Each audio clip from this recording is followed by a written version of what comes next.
Architecture is one of the few art forms that has the burden of having to function.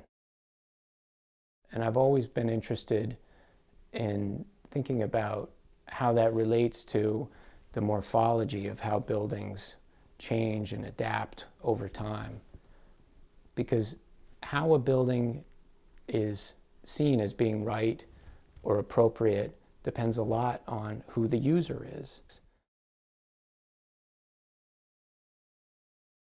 The interesting thing about working on older buildings is that there's a moment in time when you start to feel like you can connect with each and every one of the prior inhabitants of that building. Everybody leaves their mark somewhere along the way. Architecture has changed more in the last 10 years than it has in the 50 years prior. If you don't approach the making of buildings as part of a team, as a collaboration, you're just not going to do a good job. We designed our own office space to be an open work environment. There aren't any private offices because we wanted to create an environment where you could hear and feel what was going on.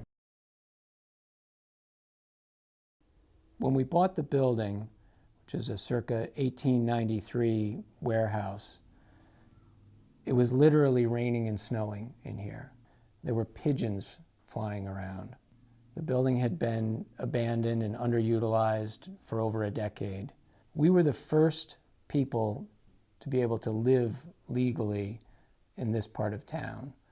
We petitioned the Zoning Board of Appeals and obtained a variance, which today you no longer need because the city has thankfully changed the zoning ordinance to allow live-work lofts in the commercial district. We've worked on a variety of project types throughout the region. We've designed retail spaces, offices, multifamily housing, many restaurants, and single-family homes as well. We've been fortunate enough to work with many people here in Midtown on adaptive reuse projects.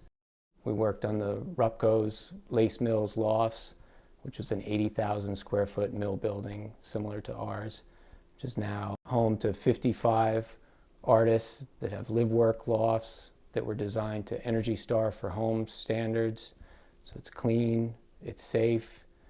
We took a building that had been boarded up for 25 years, petitioned the National Park Service and the New York State Parks and Recreation Department to get it individually listed on the state and national register. The next big project that we're working on in Kingston is not an adaptive reuse project.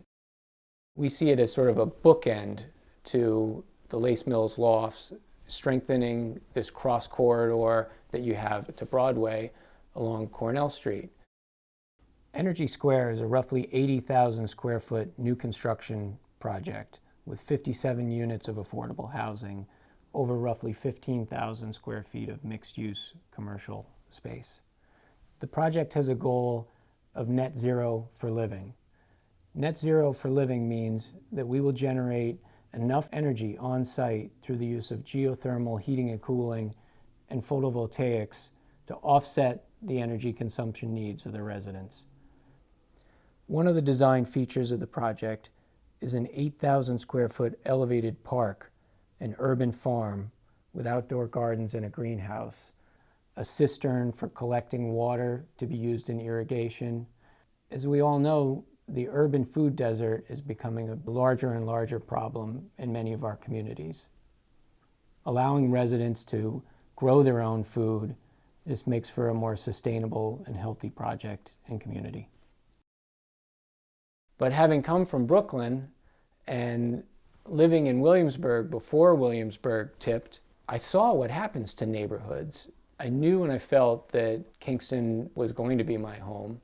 The proximity to the city, all of the beauty of the Hudson Valley, it was just absolutely obvious to me that it was just a matter of time.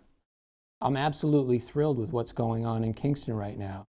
People are now able to live in the commercial areas, And it's so important to have a diverse population in the mix of commercial and residential to have a sustainable city. My hope is that what's going on today will continue and Midtown Kingston will be a destination, not just a place that you drive through.